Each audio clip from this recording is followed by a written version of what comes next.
സംസ്ഥാനം തെരഞ്ഞെടുപ്പ് ചൂടിലേക്ക് കടന്നു കഴിഞ്ഞു. തെരഞ്ഞെടുപ്പ് ചൂട് എന്ന് പറയുമ്പോൾ ശരിക്കും സംസ്ഥാന വ്യാപകമായിട്ടുണ്ടെങ്കിലും തലസ്ഥാനത്താണ് ഇതിൻ്റെ ഒരു എന്താ പറയുക ചൂടിൻ്റെ ഒരു കേന്ദ്രം. തലസ്ഥാനത്ത് എല്ലാവർക്കും സാധ്യതകളേ ഉള്ളൂ. എല്ലാവരും പറയുന്നു നമ്മൾ ജയിക്കും, നമ്മൾ നേടും എന്നൊക്കെ. താങ്കളുടെ ഒരു വിലയിരുത്തൽ തലസ്ഥാനത്തെ സാധ്യതകൾ നോക്കാം. ശരിയാണ്, കേരളം തെരഞ്ഞെടുപ്പ് ചൂടിലേക്ക് അടിവെച്ച് മുന്നേറുകയാണ്. കാരണം ഒന്ന്, ഈ ലോക്കൽ ബോഡി തെരഞ്ഞെടുപ്പ് ആദ്യം വരുന്നു, തൊട്ടുപുറകെ ഏതാണ്ട് ഒരു 4 മാസം കഴിയുമ്പോൾ നിയമസഭാ തെരഞ്ഞെടുപ്പ് വരികയാണ്. ഇതൊരു സെമി ഫൈനലും അത് ഫൈനലുമായിട്ടാണ് പൊതുവെ വിലയിരുത്തപ്പെടുന്നത്. അപ്പം അനീഷ് ചോദിച്ചതുപോലെ തിരുവനന്തപുരം അറിയാമല്ലോ, നമുക്ക് ന്യൂസ് ക്യാപിറ്റലാണ്. കേരളത്തിൻ്റെ തലസ്ഥാനമാണെന്നുള്ളത് മാത്രമല്ല, വാർത്തകളുടെ തലസ്ഥാനം കൂടിയാണ് തിരുവനന്തപുരം. അതുകൊണ്ട് തന്നെ ഈ തിരുവനന്തപുരത്ത് നടക്കുന്ന എല്ലാ സംഭവങ്ങളും സംസ്ഥാനം മുഴുവനും ശ്രദ്ധയാകർഷിക്കും. അതിന് വലിയ മൈലേജ് കിട്ടുകയും ചെയ്യും, പ്രത്യേകിച്ചും പൊളിറ്റിക്കലായിട്ടുള്ള സംഭവങ്ങൾ. അപ്പോൾ ഈ തിരുവനന്തപുരത്ത് ഏറ്റവും ശ്രദ്ധാകേന്ദ്രം ഇപ്പോൾ കേരളത്തിൽ പൊതുവെ ഈ ജില്ലാ പഞ്ചായത്തുകൾ ആര് നേടുന്നു, ബ്ലോക്ക് പഞ്ചായത്തുകൾ ആര് നേടുന്നു, ഏറ്റവും കൂടുതൽ പഞ്ചായത്തുകൾ ആര് നേടുന്നു, ഏറ്റവും കൂടുതൽ മുനിസിപ്പാലിറ്റികൾ ആര് നേടുന്നു, അവരാണ് വരാൻ പോകുന്ന നിയമസഭാ തെരഞ്ഞെടുപ്പിൽ വിജയിച്ചു വരിക എന്ന് പൊതുവെ ഒരു നരേഷനുണ്ട്, അങ്ങനെ ഒരു സങ്കല്പമുണ്ട്. പക്ഷേ തിരുവനന്തപുരം കോർപ്പറേഷൻ ഒരു വളരെ പ്രത്യേകതകളുള്ള, വളരെ ശ്രദ്ധ നിറഞ്ഞ ഒരു തദ്ദേശ സ്ഥാപനം തന്നെയാണ്. കാരണം തിരുവനന്തപുരം കോർപ്പറേഷൻ കേരളത്തിൻ്റെ ഒരു പരിച്ഛേദമാണ്. കേരളത്തെ നമ്മളൊന്ന് ചെത്തിയെടുത്താൽ അതിൻ്റെ ഒരു കഷ്ണമാണ് വാസ്തവത്തിൽ തിരുവനന്തപുരം കോർപ്പറേഷൻ. അങ്ങനെ തന്നെ കരുതണം. എല്ലാ നാട്ടുകാരും ഇവിടെ ഉണ്ട്. കാസർഗോഡ് തൊട്ട് മഞ്ചേശ്വരം മുതൽ പാറശാല വരെയുള്ള നിയമസഭാ മണ്ഡലങ്ങളിലെ ആൾക്കാർ ഒരു മണ്ഡലത്തിൽ നിന്ന് ഒരാൾ വെച്ചെങ്കിലും തിരുവനന്തപുരത്ത് കാണും, ഏറ്റവും കുറഞ്ഞത്. അപ്പോൾ അത് തിരുവനന്തപുരത്തിൻ്റെ ഒരു പ്രത്യേകതയാണ്. പിന്നെ ഈ പറഞ്ഞതുപോലെ തിരുവനന്തപുരം ആര് നേടും ഒരു വലിയ ചോദ്യമാണ്. എല്ലാവരും അവകാശവാദങ്ങൾ ഉന്നയിക്കുന്നുണ്ട്. കാലങ്ങളായിട്ട് തിരുവനന്തപുരം കോർപ്പറേഷൻ ഭരിച്ചുകൊണ്ടിരിക്കുന്നത് ഇടതുപക്ഷമാണ്, വിശിഷ്യ സി പി എമ്മിൻ്റെ കയ്യിലാണ്. കോൺഗ്രസ് നമുക്കറിയാം, ചെറിയൊരു കാലയളവിൽ ഒരു കൂട്ടുകക്ഷി ഭരണത്തിൻ്റെ ഭാഗമായിട്ടൊക്കെ വന്നതല്ലാതെ UDFന് മേൽക്കൈയൊന്നും അങ്ങനെ പറയാൻ, അവകാശപ്പെടാൻ തിരുവനന്തപുരത്ത് ഇല്ല. ഒരു പക്ഷേ നിയമസഭാ തെരഞ്ഞെടുപ്പിൽ തിരുവനന്തപുരം കോർപ്പറേഷനിൽ വരുന്ന, ആ പരിധിയിൽ വരുന്ന നിയമസഭാ മണ്ഡലങ്ങളിലൊക്കെ കോൺഗ്രസ് ജയിച്ചാലും ഈ കോർപ്പറേഷൻ ഭരണത്തിലേക്ക് കോൺഗ്രസ്സിന് അതൊരു കിട്ടാക്കനിയായി തുടരുകയാണ്. ഇവിടെ BJP വളരെ ശ്രദ്ധ നേടിയ, അല്ലെങ്കിൽ നമ്മൾ ഏറ്റവും കൂടുതൽ ഗൗരവത്തിൽ പരിശോധിക്കേണ്ട ഒരു ഘടകമാണ് BJP നേതൃത്വം നൽകുന്ന NDA. സത്യത്തിൽ അതിനെ NDA എന്ന് പറയേണ്ട, BJP എന്ന് തന്നെ പറഞ്ഞാൽ മതി എന്നാണ് എൻ്റെ അഭിപ്രായം. BJP വളരെ ഞെട്ടിച്ചുകൊണ്ട് 2015 35 സീറ്റുകൾ നേടി ഒരു മുഖ്യ പ്രതിപക്ഷമായിട്ട് രണ്ടാമത്തെ ഏറ്റവും വലിയ ഒറ്റക്കക്ഷിയായി മാറിയതാണ്. അവരാണ് പ്രതിപക്ഷം. അന്ന് സത്യത്തിൽ ഭരിക്കാനുള്ളൊരു ഭൂരിപക്ഷം LDFന് ഇല്ലായിരുന്നു.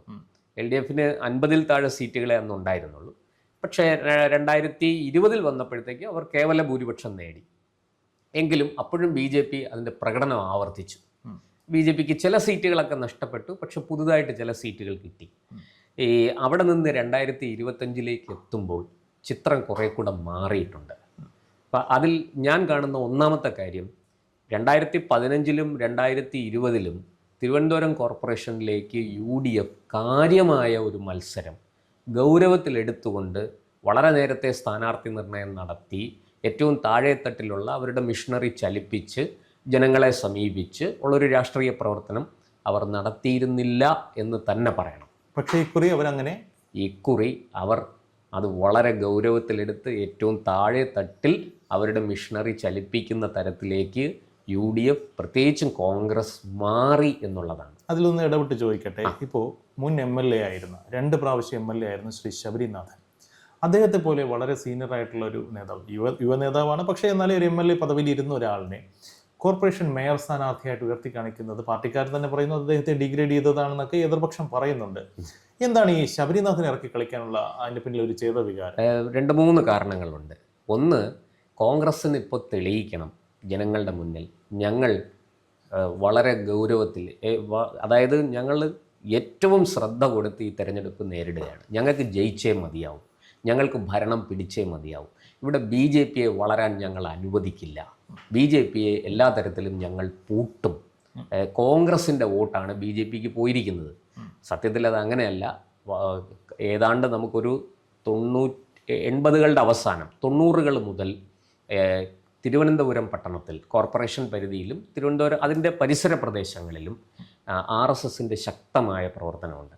RSSന് ശക്തമായ വോട്ട് ബാങ്കുണ്ട്. RSS ഒരു കേഡർ സിസ്റ്റമുള്ള ഒരു സംഘടനയാണ്. പക്ഷെ അവർ നേരിട്ട് രാഷ്ട്രീയത്തിൽ ഇടപെടുകയോ വളരെ കാര്യമായിട്ട് BJPയെ സപ്പോർട്ട് ചെയ്യുകയോ ഒന്നും ചെയ്തിരുന്നില്ല. BJPയുടെ വഴിക്ക് മുന്നോട്ട് പോയി, RSS അവരുടെ വർക്കുമായിട്ട് മുന്നോട്ട് പോയി. കാരണം വളരെ ആഴത്തിലുള്ള ഒരു രാഷ്ട്രീയ ഇടപെടലോ അല്ലെങ്കിൽ പ്രവർത്തനമോ ഒന്നും RSS നടത്തിയിരുന്നില്ല. അത് RSSൻ്റെ ജോലിയുമല്ല.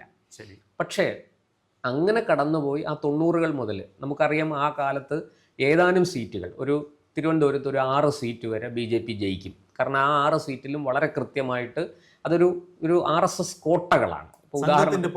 അതെ, സംഘത്തിൻ്റെ പോക്കറ്റുകൾ. ഉദാഹരണത്തിന് പാൽക്കുളങ്ങര, ശ്രീകണ്ഠേശ്വരം, അതുപോലെ ഫോർട്ട്, ഇങ്ങനെ കുറച്ച് സീറ്റുകളുണ്ട്, വാർഡുകളുണ്ട്. ഈ വാർഡുകളിൽ BJP ഉറപ്പായിട്ടും ജയിക്കും. കാരണം അത് ഈ പറഞ്ഞ കണക്ക് അവിടെ RSSന് മൃഗീയമായ ഒരു ജനപിന്തുണയുള്ള വോട്ട് ബാങ്കുള്ള ഒരു വാർഡുകളാണ്. ശരി.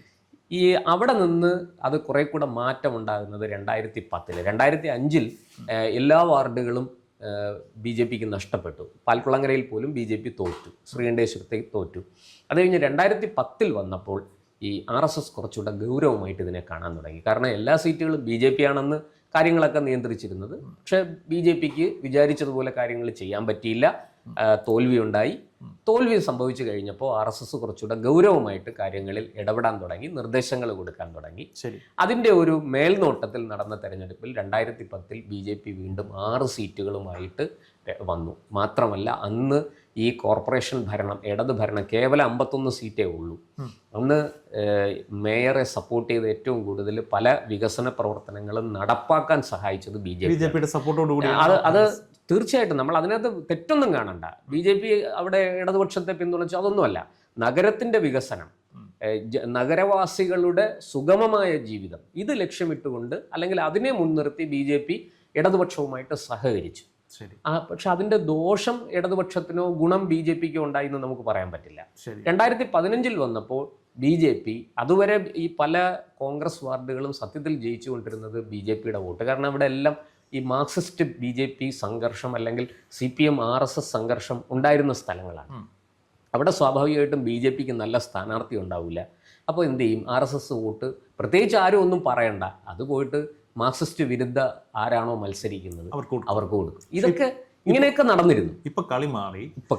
ഇപ്പൊ 2015 മുതൽ കളി മാറി. BJP ഇപ്പോൾ ജയിക്കാൻ വേണ്ടിയിട്ടാണ് കളിക്കുന്നത്. കഴിഞ്ഞ ടേമിൽ അവർ മുഖ്യ പ്രതിപക്ഷമായി മാറി. 35 സീറ്റ് ഒന്നുകൂടെ ഒന്ന് ആഞ്ഞു പിടിച്ചാൽ 50-51 സീറ്റ് ഇനി പോരും എന്നുള്ളൊരു അവസ്ഥയിലാണ് നിലവിൽ നിൽക്കുന്നത്. അല്ലെങ്കിൽ ഒരുപക്ഷെ ഭരണം തന്നെ പിടിക്കാം എന്നുള്ളൊരു അവസ്ഥയിലാണ് ഇപ്പോൾ. ഇക്കുറി BJP 2 പ്രമുഖർ, അതായത് BJPയുടെ തന്നെ സീനിയറായിട്ടുള്ള ശ്രീ VV രാജേഷ് ഒരു ഭാഗത്ത്, മുൻ DGP R ശ്രീലേഖ മറുഭാഗത്ത്, അങ്ങനെ കുറച്ചധികം പ്രമുഖരെയൊക്കെ മുൻനിർത്തി BJP ഇറങ്ങുമ്പോൾ BJPയുടെ സാധ്യതകൾ താങ്കൾ എങ്ങനെ കാണുന്നു? ഞാൻ അതിലേക്ക് വരാം. നേരത്തെ നമ്മൾ പറഞ്ഞു നിർത്തിയിടത്തുനിന്ന് തുടങ്ങിയാലേ അത് പൂർത്തിയാവുള്ളൂ. 2009 V മുരളീധരൻ സംസ്ഥാന പ്രസിഡന്റായിട്ട് വരുമ്പോഴാണ് ഈ BJP വോട്ട് വിൽക്കുന്ന പാർട്ടി എന്നുള്ള ഒരു നെറേറ്റീവിൽ നിന്ന് രക്ഷപ്പെടുന്നത്. അതുവരെ CPMകാർ നിരന്തരം BJPയെ ആക്രമിച്ചുകൊണ്ടിരുന്നത് വോട്ട് വിൽക്കുന്ന പാർട്ടി എന്നാണ്. കാരണം ഇവർക്ക് കിട്ടാതെ പോകുന്ന വോട്ട്, ഈ RSS CPM സംഘർഷത്തിൻ്റെ ഫലമായിട്ട് കോൺഗ്രസിൻ്റെ പെട്ടിയിൽ വീണുകൊണ്ടിരുന്ന ഒരു വലിയ വിഭാഗം RSS വോട്ടുണ്ട്. ആ വോട്ട് അത് ഈ പറഞ്ഞതുപോലെ ഞാൻ നേരത്തെ പറഞ്ഞല്ലോ, ആരും നിർബന്ധിച്ചിട്ടൊന്നുമല്ല.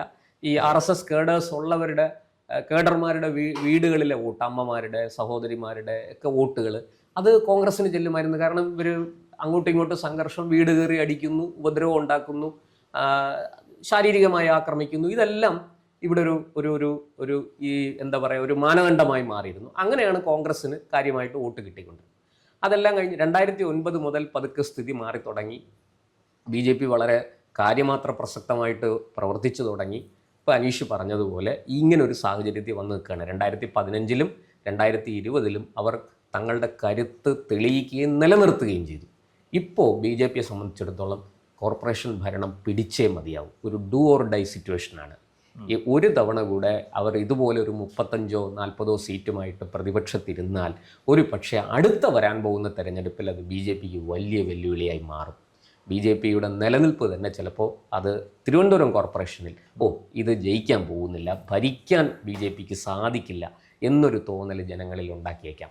അത് ഉണ്ടാകാതിരിക്കാൻ വേണ്ടിയിട്ടാണ് ഇപ്പോൾ ഇത്ര കരുത്തുള്ള ഈ പറഞ്ഞ ഒരു മുൻ DGPയെ പോലെയുള്ളവരെ ഇറക്കി കളം പിടിച്ച് BJP ജയിച്ചു കയറാൻ ശ്രമിക്കുന്നത്. അതൊരു പരിധിവരെ രാജീവ് ചന്ദ്രശേഖർ എന്ന ഇപ്പോഴത്തെ സംസ്ഥാന അധ്യക്ഷൻ്റെ ബുദ്ധിയും അദ്ദേഹത്തിനെ ഉപദേശിക്കുന്നവരുടെ അവർ കണ്ടെത്തിയിരിക്കുന്ന, അവർ ചില സർവേകളും ഒക്കെ നടത്തി ചില PR വർക്കുകളൊക്കെ ചെയ്ത് അവർ കണ്ടെത്തിയിരിക്കുന്ന വിവരങ്ങളുടെ അടിസ്ഥാനത്തിൽ രൂപം കൊടുത്തിരിക്കുന്ന ഒരു പദ്ധതിയുമാണ്. പക്ഷേ ഇപ്പോഴത്തെ ഒരു നിലപാട് അല്ലെങ്കിൽ ഇപ്പോഴത്തെ ഒരു നമ്മുടെ തിരുവനന്തപുരം കോർപ്പറേഷനിലെ രാഷ്ട്രീയ കക്ഷികളുടെ പ്രവർത്തനം വെച്ച് നോക്കിയാൽ അതത്ര എളുപ്പമല്ല. BJPയുടെ ഈ പറയുന്ന അധികാരത്തിലേക്ക് വരിക എന്നുള്ളത്. രാജീവ് ചന്ദ്രശേഖരന്റെ മുഴുവൻ പദ്ധതികളും പാളും എന്നാണ് താങ്കൾ പറയുന്നത്? ഞാൻ മുഴുവൻ പദ്ധതികളും പാളും എന്നല്ല, എളുപ്പമല്ല എന്നാണ് പറഞ്ഞത്. ശരി, ഇപ്പോൾ UDFന്റെ സാധ്യതകളെക്കുറിച്ച് അല്ലെങ്കിൽ അവരുടെ സ്ട്രാറ്റജി എന്താണെന്നുള്ളത് താങ്കളുടെ വിലയിരുത്തൽ പറഞ്ഞു. BJPയുടെ സാധ്യത ഡു ഓർ ഡൈ ആണ്, പക്ഷെ അത് അത്ര എളുപ്പമല്ലെന്ന് താങ്കൾ പറയുന്നു. പക്ഷേ ഇവിടെ വർഷങ്ങളായി ഭരിച്ചുകൊണ്ടിരിക്കുന്ന ആൾക്കാരാണ് CPMകാർ. ഈ അടുത്തിടെ ഒരു സഖാവുമായിട്ട് ഞാൻ സംസാരിച്ചു.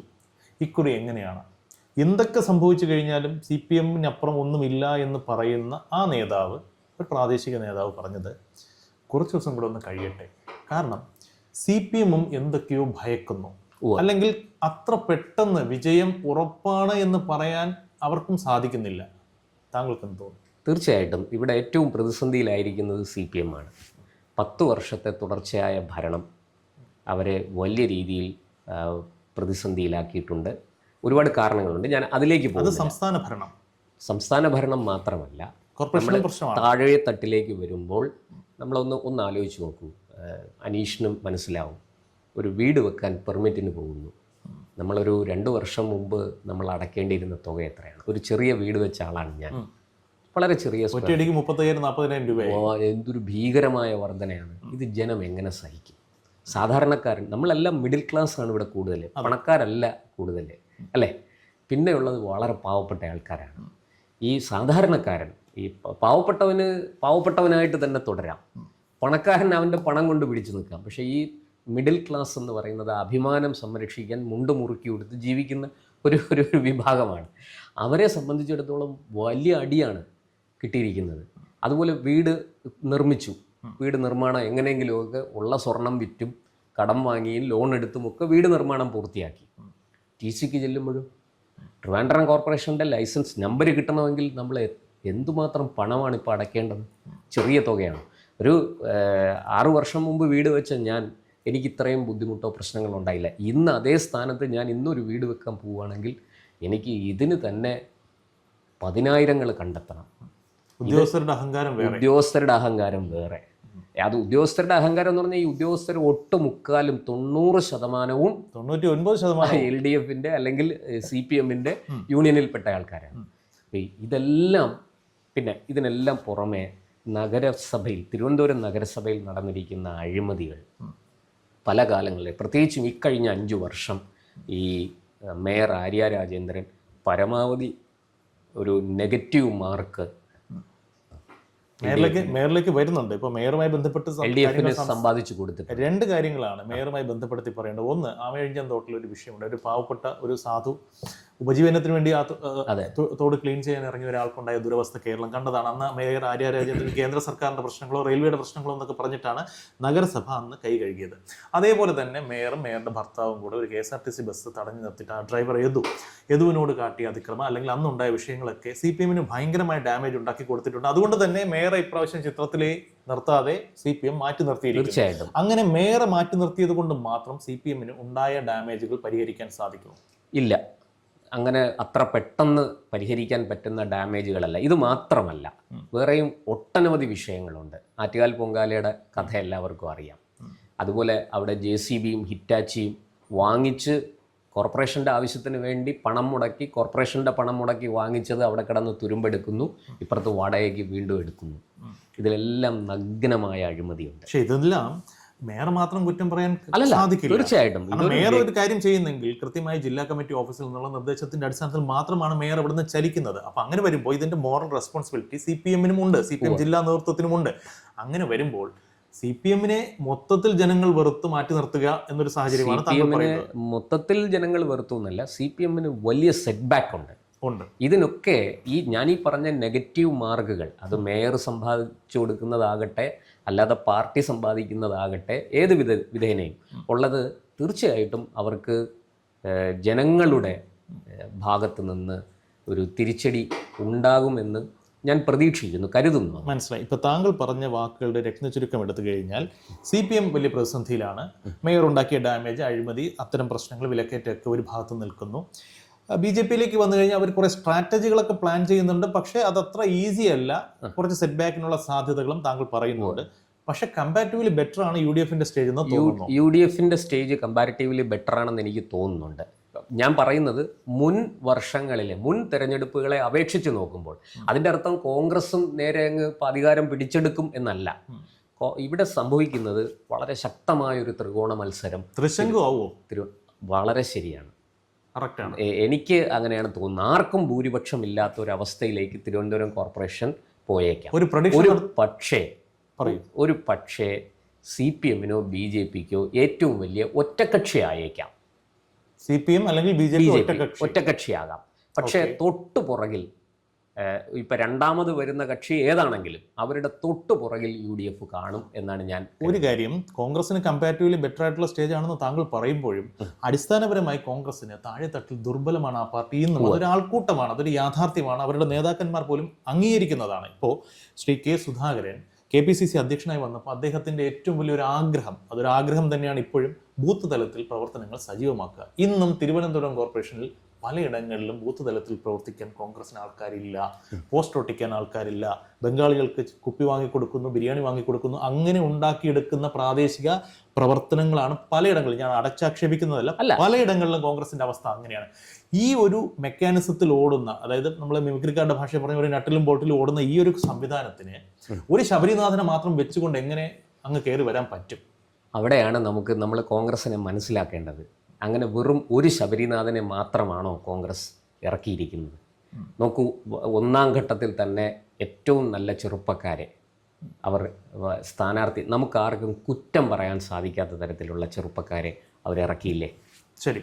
രണ്ടാം ഘട്ടത്തിൽ അവർ മോശപ്പെട്ടോ? ഇനി ഏറ്റവും മുതിർന്ന ചില ആൾക്കാർ, ജോൺസൺ പോലെയുള്ള പഴയ കൗൺസിലർമാർ, തഴക്കവും പഴക്കവുമുള്ള കാര്യങ്ങൾ അറിയുന്ന അവരെ ഒഴിവാക്കിയോ? ഇല്ല, അവർക്കും അവസരം കൊടുത്തു. അതിലും ഒരു ചെറിയ ശതമാനത്തെ ഇങ്ങെടുത്തു. എന്നാൽ ഈ ചെറുപ്പക്കാരെ കൂടുതലായിട്ട് രംഗത്തിറക്കാൻ കോൺഗ്രസ് ഇത്തവണ ധൈര്യം കാണിച്ചു. ഇനി മൊത്തത്തിൽ ഞാൻ കേരളത്തിലുള്ള ഒരു സാഹചര്യം പറയാം. ഇക്കുറി ന്യൂനപക്ഷ വോട്ട് LDFനെ കൈവിടും എന്നാണ് ഞാൻ കരുതുന്നത്. അതിന് കാരണങ്ങൾ ഒരുപാട്. അതൊരു പാൻ കേരള പ്രോസ്പെക്റ്റിലാണ് ഞാനത് പറയുന്നത്. അങ്ങനെ വരുമ്പോൾ തിരുവനന്തപുരത്തും അത് പ്രതിഫലിക്കില്ലേ? സ്വാഭാവികം. പ്രത്യേകിച്ച് പക്ഷേ സംസ്ഥാന തെരഞ്ഞെടുപ്പിന്റെ അതേ പോയിന്റ് ഓഫ് വ്യൂവിലായിരിക്കില്ല കോർപ്പറേഷൻ തെരഞ്ഞെടുപ്പ്. നമ്മുടെ പൈപ്പ് പൊട്ടിയപ്പോൾ ആര് വന്നു? എനിക്ക് വീട്ടിലെ റോഡിൽ ചെളിക്കുണ്ട്, മാലിന്യ പ്രശ്നം, അല്ലെങ്കിൽ റോഡിൽ കുണ്ടടയ്ക്കാനായിട്ട് എന്നെ ആര് സഹായിച്ചു, എനിക്ക് പരിചയമുള്ള വ്യക്തിയാണോ നിൽക്കുന്നത്, ഇങ്ങനെയുള്ള ഫാക്ടേഴ്സും അവിടെ വരും. ഇതെല്ലാം ചർച്ച ചെയ്യപ്പെടും. അതിൻ്റെ കൂട്ടത്തിൽ നമ്മൾ മനസ്സിലാക്കേണ്ടത് ഈ കഴിഞ്ഞ 5 വർഷം ഇവിടെ എല്ലാം LDF ഭരിച്ച ഈ കോർപ്പറേഷൻ CPMന്റെ നേതൃത്വത്തിലാണ് ഭരണം. ആ ഭരണത്തിൽ ജനങ്ങൾ സാറ്റിസ്ഫാക്ഷൻ ഉണ്ടോ? സംതൃപ്തരാണോ? പലരും ആയിരിക്കില്ല. ഞാൻ ഒരു ചെറിയ ഉദാഹരണം പറയാം. നമ്മുടെ സെക്രട്ടേറിയറ്റിൻ്റെ നേരെ മുന്നിൽ, അതായത് വേലുത്തമ്പി ദളവയുടെ പ്രതിമ ഇരിക്കുന്നതിൻ്റെ നേരെ മുന്നിൽ നമ്മുടെ സ്റ്റാച്യു സാക്ഷാൽ മാധവരായി നിൽക്കുന്നതിൻ്റെ പുറകിലത്തെ ജനറൽ ഹോസ്പിറ്റലിലേക്കുള്ള റോഡ് എത്ര വർഷങ്ങളാണ് അങ്ങനെ കിടന്നത്, പൊട്ടിപ്പൊളിഞ്ഞ്. ഞാൻ അനീഷിനെ അറിയാമല്ലോ, ഞാൻ അതിൻ്റെ സമീപത്ത് തന്നെ ജോലി ചെയ്തിരുന്ന ആളാണ്. സത്യത്തിൽ അവിടെ ഞങ്ങളൊരു ചായ കുടിക്കാൻ വരുമ്പോൾ സൂക്ഷിച്ച് നടന്നില്ലെങ്കിൽ കൃത്യമായിട്ട് കുഴിയിൽ വീഴും. ആ ഭാഗത്തേക്ക് ഞങ്ങളുടെ ഓഫീസിൽ നിന്ന് ഇറങ്ങി വൈകിട്ട് ചായ കുടിക്കാൻ വരുമ്പോൾ ഉള്ള അവസ്ഥയാണ് ഞാൻ പറയുന്നത്.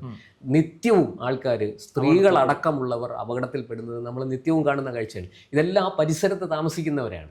കാരണം ഈ സ്റ്റാച്യുവിൽ നിന്ന് ജനറൽ ഹോസ്പിറ്റലിലേക്ക് പോകാൻ താല്പര്യമുള്ള അല്ലെങ്കിൽ പോകേണ്ട ആൾക്കാർ ഒരിക്കലും ഈ വഴി തിരഞ്ഞെടുക്കില്ല.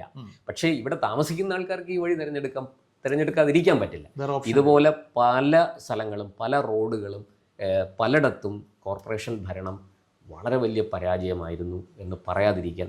ഈ റോഡ് കോർപ്പറേഷൻ്റെ ഇതിലല്ല, പൊതുമരാമത്ത് വകുപ്പിൻ്റെതാണ്. പക്ഷേ ഇത് ജനത്തെ ബാധിക്കുന്നുണ്ട്. കോർപ്പറേഷൻ അതിലൊന്നും കാര്യമായിട്ട് ഇടപെടുകയോ അതിന് പരിഹാരമുണ്ടാക്കുകയോ ചെയ്തില്ല. മനസ്സിലായി. ഒരു കൺക്ലൂഷനിലേക്ക് വന്നു കഴിഞ്ഞാൽ ആര് ജയിക്കും, ആര് നേടും, ആര് വാടും എന്നൊന്നും പറയാൻ പറ്റുന്ന ഒരു സാഹചര്യമേ അല്ല.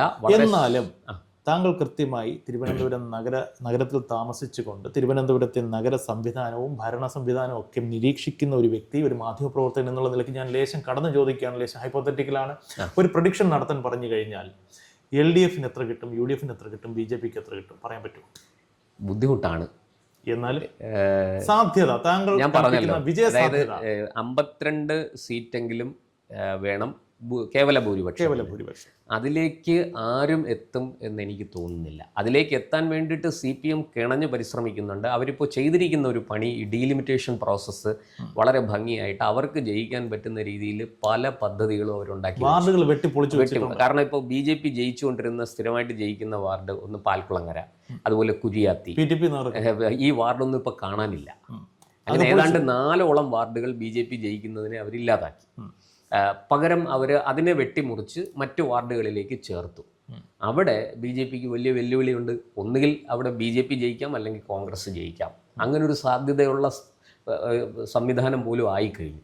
മറ്റൊരു സ്ഥലത്ത് ഈ പറഞ്ഞതുപോലെ CPM അവരുടെ ഉറച്ച കോട്ടകൾ, ഇപ്പോൾ ഉദാഹരണത്തിന് വഞ്ചൂര്, പേട്ടയൊക്കെ CPMൻ്റെ ഉറച്ച കോട്ടയാണ്.